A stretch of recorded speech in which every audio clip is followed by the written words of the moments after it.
En 2024, Huberman a mis en lumière une vérité que Jung avait déjà pressentie il y a un siècle. Les personnes qui s'éveillent spirituellement ne se contentent pas de changer d'avis sur la vie, elles refaçonnent littéralement leur cerveau. Et ce processus n'est pas instantané.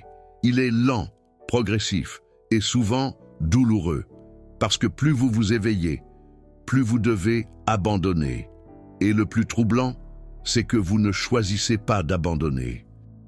Votre cerveau, tout simplement, cesse de trouver un sens aux choses qui vous définissaient auparavant.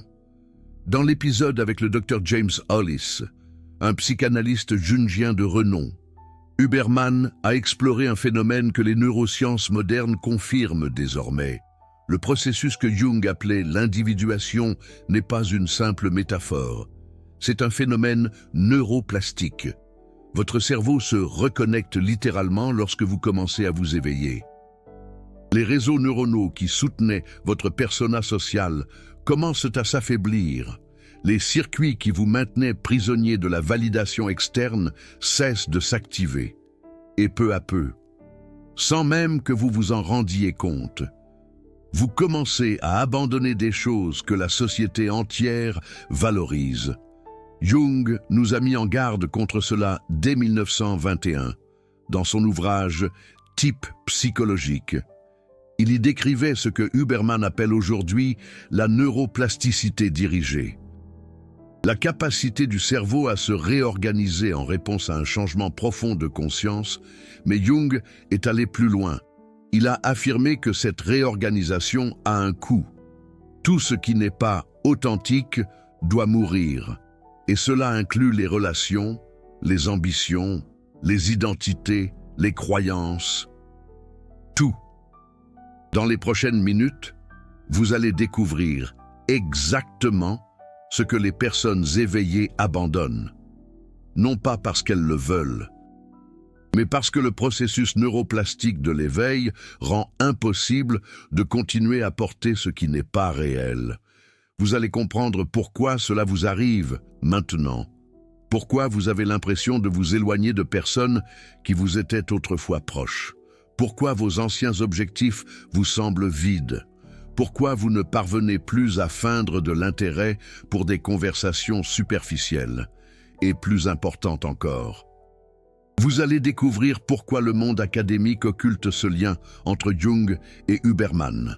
Pourquoi personne ne vous a dit que l'éveil spirituel est un processus cérébral mesurable? Et pourquoi comprendre cela peut vous éviter des années à essayer de revenir à ce que vous étiez, alors que votre cerveau a déjà décidé que vous ne serez plus jamais cette personne? Commençons par ce que Jung a découvert et Huberman a validé en 2024. Il existe des étapes neurologiques de l'éveil. Et chaque étape vous force à abandonner quelque chose. Dans l'épisode avec le docteur Christophe Koch, un neuroscientifique qui étudie la conscience depuis des décennies, Huberman a abordé ce qu'il appelle la perception box, la boîte de perception. C'est la façon dont votre cerveau filtre la réalité en fonction de vos croyances, de vos souvenirs et de vos biais. Jung appelait cela la persona. Et tous deux sont d'accord. Lorsque vous commencez à vous éveiller, cette boîte commence à se dissoudre. Le docteur Koch a expliqué que des études de neuroimagerie révèlent quelque chose de fascinant. Les personnes en état modifié de conscience, que ce soit par la méditation profonde, les psychédéliques, ou ce que Jung appelait l'imagination active, présentent des schémas cérébraux spécifiques. Le réseau du mode par défaut, le réseau cérébral responsable du sentiment d'un moi séparé, diminue son activité. Et lorsque cela se produit, votre perception de la réalité change radicalement. Jung le savait sans IRM fonctionnel. Il appelait cela la dissolution de l'ego. Et il a dit quelque chose qui fait encore peur aujourd'hui. Ce processus est irréversible. Une fois que vous voyez à travers l'illusion de la persona, vous ne pouvez plus la dévoir. Votre cerveau a littéralement perdu la capacité de croire au masque que vous portiez. Et c'est là que l'abandon commence. La première chose que les personnes éveillées abandonnent, c'est le besoin d'approbation externe, mais pas de la manière romantique dont le développement personnel le vend. C'est neurologique. Des études de 2024 sur la neuroplasticité montrent que la méditation et les pratiques d'autoréflexion diminuent l'activité du cortex singulaire antérieur, la région impliquée dans l'inquiétude sociale et la peur du jugement. Jung a observé cela chez ses patients. Plus il s'engageait dans le processus d'individuation, moins il se souciait des opinions externes. Non pas parce qu'ils devenaient arrogants, mais parce que leur cerveau cessait littéralement de traiter la validation sociale comme une récompense primaire. Huberman en a discuté avec le docteur Hollis. Le psychanalyste jungien a dit quelque chose de profond. La personne éveillée réalise que l'approbation des autres était la prison la plus sophistiquée qu'elle ait jamais habitée. Et Huberman a ajouté la validation scientifique. Le système de récompense dopaminergique se recalibre. Ce qui vous donnait du plaisir auparavant. Les likes, les éloges, la reconnaissance cessent d'activer le circuit de récompense de la même manière. Vous n'êtes pas en train de devenir vertueux. Vous ne ressentez tout simplement plus le hit chimique. Et c'est ici que commence l'isolement. Parce que la société entière est construite autour de ce système de validation externe. Lorsque vous cessez de jouer à ce jeu, les gens le sentent. Ils ne comprennent pas consciemment ce qui a changé en vous. Mais, subconsciemment, ils perçoivent que vous avez quitté la matrice d'approbation mutuelle. Et cela les menace. Jung appelait cela la confrontation avec l'ombre collective. Lorsque vous cessez de participer à l'illusion partagée, vous devenez un miroir pour tous ceux qui y sont encore pris au piège. Et les miroirs, on les détruit. Mais avant que vous ne pensiez qu'il ne s'agit que de psychologie profonde, sans base scientifique, laissez-moi vous montrer ce que Huberman a révélé récemment. Dans le Lex Fridman podcast de 2024, il a parlé de l'ombre jungienne d'une manière que peu de neuroscientifiques ont le courage de faire. Il a dit que Jung avait raison. Nous avons tous la capacité du bien et du mal. Mais il existe un groupe spécifique, environ 2 à 5% de la population, qui passe un temps significatif à explorer les régions les plus sombres de la psyché. Et voici la partie que le monde académique ne veut pas que vous sachiez. Ces 2 à 5% ne sont pas des psychopathes. Ce sont ceux qui s'éveillent. Ce sont ceux qui intègrent l'ombre, pas qui la nient. Et le processus d'intégration exige que vous abandonniez la deuxième chose. L'illusion de la pureté. La société vous vend une fantaisie. Les bonnes personnes sont pures, les mauvaises personnes sont sombres. Mais Jung et Huberman sont d'accord. Cette division est infantile et neurologiquement impossible. Votre cerveau a des circuits pour tout.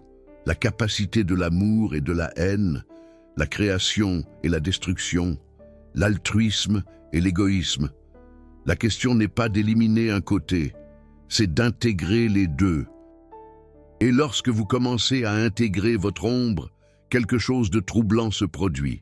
Vous cessez de juger les autres, non pas parce que vous êtes devenu moralement supérieur, mais parce que vous reconnaissez en vous-même la capacité de tout ce que vous voyez chez les autres. Des études de neuroimagerie de 2024 montrent que les méditants expérimentés ont moins d'activation dans l'amygdale lorsqu'ils voient des comportements immoraux. Non pas parce qu'ils sont insensibles, mais parce qu'ils ont développé ce que Jung appelait la fonction transcendante, la capacité de retenir les opposés sans jugement. Et c'est là que vous abandonnez la troisième chose. Les relations basées sur le jugement mutuel. Pensez-y. Combien de vos amitiés sont soutenues par des commérages sur des tiers? Pourquoi juger les gens ensemble? Pourquoi se sentir supérieur ensemble? Quand vous arrêtez de juger, ces amitiés meurent. Parce qu'elles n'ont jamais été réelles. C'étaient des alliances contre le monde extérieur. Carl Jung a observé cela à maintes reprises. Il a écrit que la plus grande peur de l'individu en cours d'individuation n'est pas la solitude. C'est de réaliser que la plupart de ces relations étaient transactionnelles, construites sur un besoin mutuel et non sur un amour véritable. Et quand vous n'avez plus besoin d'eux de la même manière, elles se dissolvent. Andrew Huberman a ajouté la couche neuroscientifique dans sa conversation avec le docteur Hollis. À mesure que vous devenez plus intégré, votre système nerveux se régule de l'intérieur. Vous arrêtez de rechercher une corégulation compulsive. Vous n'avez plus besoin que d'autres personnes vous calment, vous valident, vous complètent. Votre cerveau a développé des circuits d'autorégulation plus forts. Des études montrent que les pratiques contemplatives renforcent les connexions entre le cortex préfrontal et le système limbique, permettant un plus grand contrôle émotionnel interne. Et c'est là que vient la partie la plus solitaire de l'éveil spirituel. Vous abandonnez le besoin d'appartenance. Jung disait que l'acte de courage ultime est de devenir un individu, parce que individuation signifie littéralement cesser d'être divisible. Vous arrêtez de vous diviser en différentes versions pour vous intégrer à différents groupes. Vous devenez une, et une personne une ne rentre pas dans des tribus qui exigent la conformité. Soyez serein, parce que voici ce qu'Andrew Huberman n'admettra jamais publiquement, mais que ces épisodes révèlent. Quand il énumère les 8 piliers de la santé mentale et physique, le 8e pilier est spiritual grounding, l'ancrage spirituel. Il ne développe pas beaucoup sur ce point, mais pour ceux qui connaissent Carl Jung, c'est clair. Il parle d'individuation, de trouver son centre intérieur, d'arrêter de chercher à l'extérieur, ce qui ne peut être trouvé qu'à l'intérieur.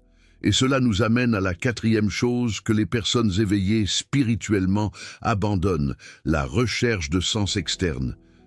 La société vous enseigne que le sens vient des réalisations, de la carrière, de la famille, de l'héritage, de l'impact, et tout cela est valable. Mais Jung a découvert quelque chose de radical. Le sens réel ne vient pas de faire, il vient d'être. Et quand vous vous éveillez à cela, toutes vos ambitions basées sur le besoin de prouver quelque chose meurent, pas instantanément, lentement. Vous allez toujours travailler, vous aurez toujours des objectifs, mais l'énergie derrière eux change complètement. Vous n'essayez plus de combler un vide, vous exprimez une plénitude. Le Dr Koch, dans l'épisode d'Andrew Huberman sur la conscience, a parlé des états de flow. Il a dit que dans ces états, le sentiment d'un moi séparé disparaît. Vous ne faites pas une activité, vous êtes l'activité. Jung appelait cela la fonction transcendante. Andrew Huberman appelle cela la neuroplasticité en état de flow. Mais les deux sont d'accord. Dans cet état, il n'y a pas de recherche, il y a seulement expression. Et quand vous commencez à vivre davantage dans ces états, vous abandonnez la 5e chose, l'obsession du contrôle, parce que le contrôle requiert un contrôleur, un moi séparé qui gère le reste. Mais quand le réseau du mode par défaut diminue son activité, quand le sentiment d'un moi séparé se dissout, qui contrôle? Personne. Et paradoxalement, c'est quand les choses coulent le mieux. Jung a écrit sur le Wu Wei, sans connaître le taoïsme profondément. Il appelait cela « laisser le self guider ». Huberman parle de faire confiance au processus automatique du système nerveux. Même chose, différents langages, même vérité. Le contrôle est une illusion de l'ego. Et quand vous vous éveillez, cette illusion devient insoutenable. Maintenant, je sais ce que vous pensez. Cela ressemble à du nihilisme, à de l'abandon, à devenir passif. Et c'est exactement ce que la société veut que vous pensiez. Parce que si vous vous éveillez, vous arrêtez d'être productif de la manière dont le système a besoin. Vous arrêtez de consommer compulsivement pour combler des vides. Vous arrêtez de rivaliser névrotiquement pour le statut social. Vous arrêtez d'être un bon rouage dans la machine. Et c'est ici que nous devons parler de ce que Jung a révélé et qu'il a presque détruit. L'ombre collective ne veut pas que vous vous individualisiez. La masse veut que vous restiez partie d'elle. Et elle va tout faire pour vous ramener, elle va vous traiter d'égoïste, d'aliéné, de fou, parce que votre individuation est une menace existentielle pour ceux qui sont encore fusionnés avec le collectif. Huberman a touché cela de manière subtile. Quand il parle de peer pressure et comment le cerveau humain est câblé pour la conformité sociale, il décrit le pouvoir de l'ombre collective. Des études montrent que le fait de ne pas être d'accord avec le groupe active les mêmes régions cérébrales que la douleur physique. Votre cerveau ressent littéralement de la douleur quand vous vous séparez de la tribu. Alors, quand les personnes éveillées spirituellement commencent à abandonner les croyances collectives, ce n'est pas confortable, c'est agonisant. Votre cerveau lutte contre des millions d'années d'évolution qui disent « rester avec la tribu et la survie ». Mais l'éveil exige quelque chose de plus radical, survivre à l'expulsion de la tribu. Et c'est là que vous abandonnez la sixième chose, le besoin d'être compris. Jung a vécu cela. Il a été expulsé du cercle de Freud. Il a été traité de mystique, de fou, de non-scientifique. Mais il a continué, parce qu'il a réalisé quelque chose de fondamental. Être compris par la masse est incompatible avec le fait d'être soi-même. Vous devez choisir. Huberman fait face à une version moderne de cela. Il est critiqué pour parler de spiritualité, pour citer Jung, pour admettre que la science n'a pas toutes les réponses. Mais il continue, parce qu'au fond, il sait ce que Jung savait. La vérité n'est pas démocratique. Elle n'a pas besoin de l'approbation de la majorité pour être vraie. Et cela nous amène au protocole, la partie pratique qui unit Jung et Huberman, d'une manière que personne n'enseigne. Comment naviguez-vous dans ce processus d'abandon sans vous détruire? Comment vous éveillez-vous sans devenir fou? Jung a créé une méthode appelée imagination active. Huberman étudie quelque chose appelé Non-Sleep Deep Rest ou NSDR. Le docteur Koch a parlé de méditation et d'états altérés de conscience, et tous convergent vers le même point. Vous devez créer un espace interne pour que le cerveau se réorganise. Voici ce que la neuroscience de 2024 et 2025 a montré.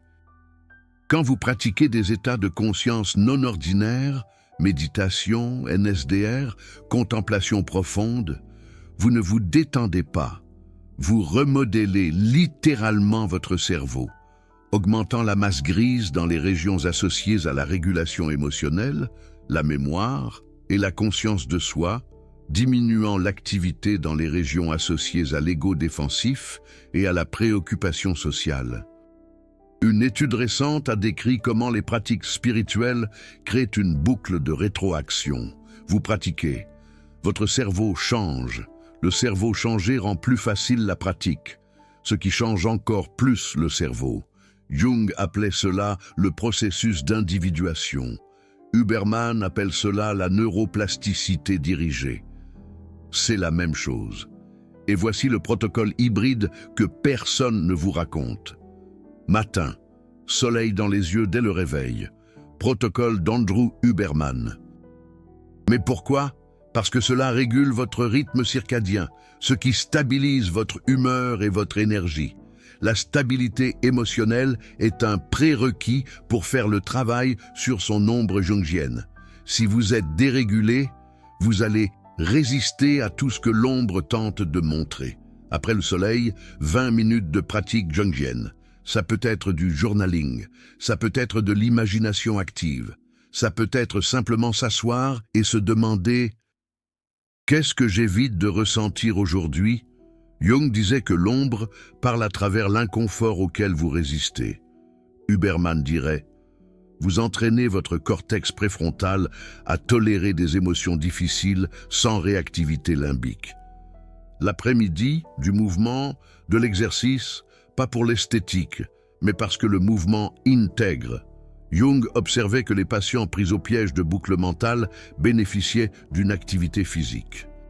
Huberman explique, L'exercice augmente le BDNF, le facteur neurotrophique qui facilite la neuroplasticité. Vous êtes littéralement en train de fertiliser le sol pour de nouvelles connexions neuronales. Le soir, analyse des rêves. Jung a révolutionné ça. Il disait que les rêves sont des messages de l'inconscient. Huberman dirait « Les rêves sont le cerveau en train de traiter et d'intégrer des expériences ». Le sommeil paradoxal est le moment où les souvenirs émotionnels sont consolidés et resignifiés. Si vous ignorez vos rêves, vous ignorez le travail que votre cerveau fait pendant que vous dormez. Le protocole de sommeil d'Huberman, obscurité totale, fraîcheur, pas d'écran avant de dormir. Pourquoi? Parce que vous avez besoin d'un REM de qualité. Et un REM de qualité. C'est là que l'intégration jungienne se produit. Sans un bon sommeil, pas d'individuation. C'est aussi simple que ça. Et hebdomadairement, confrontation intentionnelle avec l'ombre. Jung disait « Tant que vous ne rendez pas l'inconscient conscient, il dirigera votre vie, et vous appellerez cela le destin. » Alors, une fois par semaine, demandez-vous « Qu'est-ce que je juge chez les autres qui est en réalité mon propre non-vécu ?» Huberman parle de neurones miroirs et de projection. Quand vous voyez quelque chose chez les autres qui vous incommode viscéralement, vos neurones miroirs sont en train de s'activer. Votre cerveau reconnaît chez l'autre ce qu'il nie en lui-même. Le shadow work, c'est recueillir ces projections. Mais voici ce que la neuroscience prouve, et qui va vous épater. Vous ne pouvez pas intégrer l'ombre avec l'ego. L'ego est le système qui a créé l'ombre en premier lieu. L'ego vous a divisé en bon et mauvais, en acceptable et inacceptable. Pour intégrer, vous avez besoin de quelque chose de plus grand que l'ego. Jung appelait ça le soi. Huberman n'utilise pas ce terme, mais quand il parle d'état de conscience élargi, d'état de flow, de dissolution du réseau du mode par défaut, il parle de la même chose. Et c'est ici que nous arrivons à la 7e chose la plus perturbante que les éveillés spirituellement abandonnent. La croyance que vous êtes qui vous pensez être. L'ego est une narrative. Une histoire que votre cerveau raconte sur qui vous êtes, basée sur des souvenirs, des expériences, des conditionnements. Mais la neuroscience montre, cette narrative est reconstruite à chaque instant. Elle n'est pas fixe. Elle n'est pas vous. Jung le savait. Il disait que l'ego n'est qu'un complexe parmi tant d'autres, utile pour naviguer dans le monde, mais pas la totalité de qui vous êtes. Et quand vous vous éveillez, vous commencez à percevoir les espaces entre les pensées, les moments où il n'y a pas de narrative. Et dans ces moments, qui êtes-vous? Le docteur Lemaire en a discuté avec Huberman. La conscience est ce qui reste quand tout le reste se dissout. Ce n'est pas la pensée, ce n'est pas l'émotion, ce n'est pas la mémoire, c'est la awareness pure qui témoigne de tout cela. Jung appelait ça le soi. Lemaire appelle ça la conscience pure. Huberman évite le terme. Mais ces épisodes sur la méditation et les états altérés pointent dans la même direction. Et quand vous touchez à ça, même brièvement, vous arrêtez de vous identifier complètement à votre ego. Et là, vous abandonnez la 8e chose, la peur de la mort. Parce que si vous n'êtes pas la narrative, si vous n'êtes pas l'ego, qu'est-ce qui meurt exactement quand votre corps meurt? Jung avait une phrase, « La vie vécue vraiment est toujours vécue avec la mort présente ». Il n'était pas morbide. Il disait, quand vous intégrez l'impermanence, quand vous acceptez que tout meurt, vous arrêtez d'essayer de retenir. Et c'est quand vous vivez enfin. Huberman parle de cela de manière plus scientifique. Quand vous acceptez la mortalité, quand vous pratiquez le memento mori, votre cerveau arrête de dépenser de l'énergie dans le déni. Et cette énergie devient disponible pour la présence, pour la vitalité réelle, pour vivre maintenant. Et pas dans un futur imaginé qui n'arrive jamais. Et cela nous ramène au début. Les éveillés spirituellement abandonnent les choses lentement, parce que chaque abandon est une mort.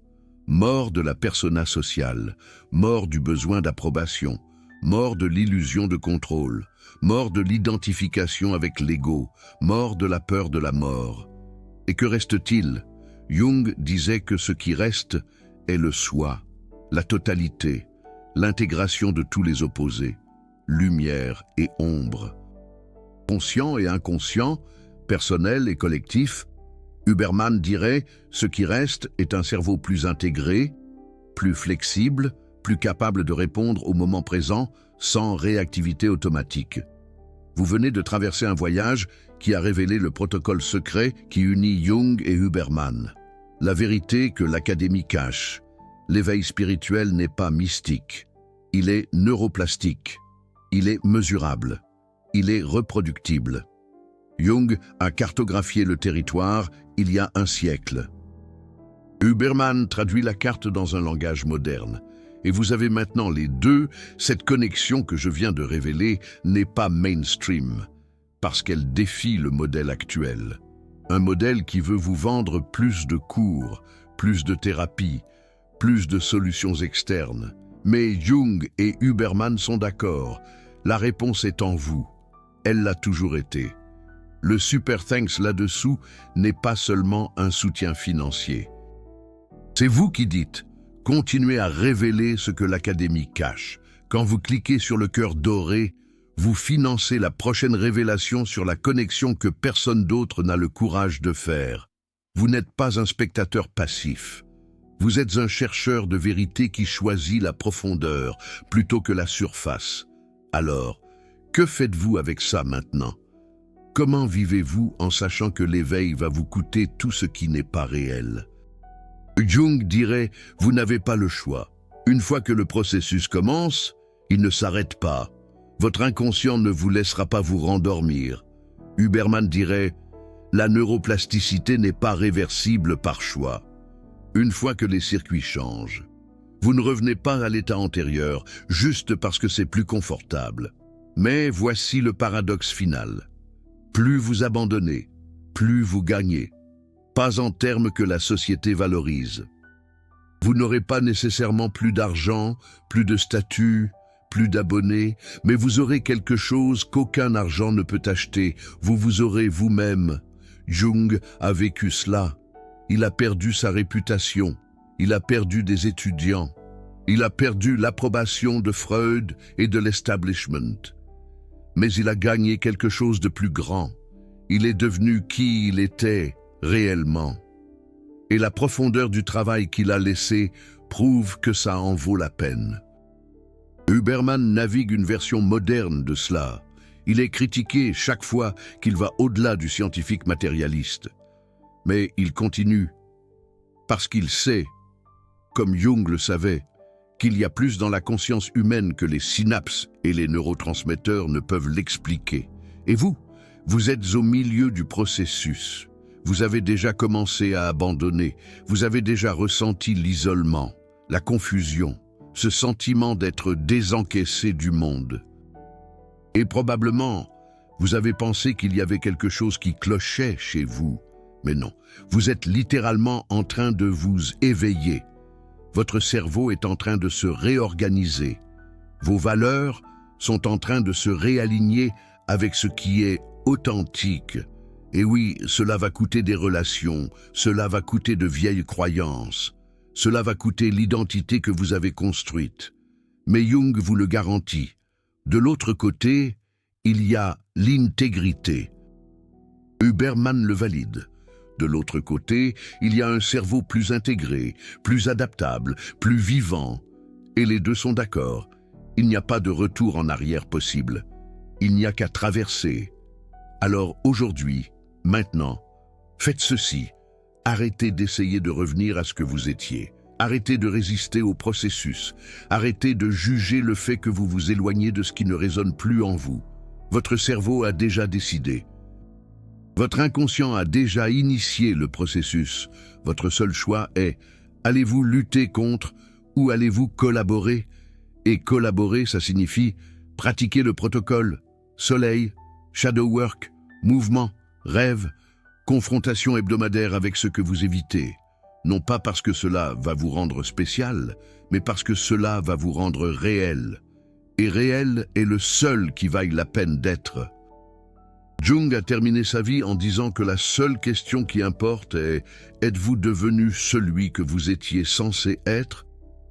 Huberman demanderait « Avez-vous réalisé le potentiel de neuroplasticité de votre cerveau ?» Même question, différent langage.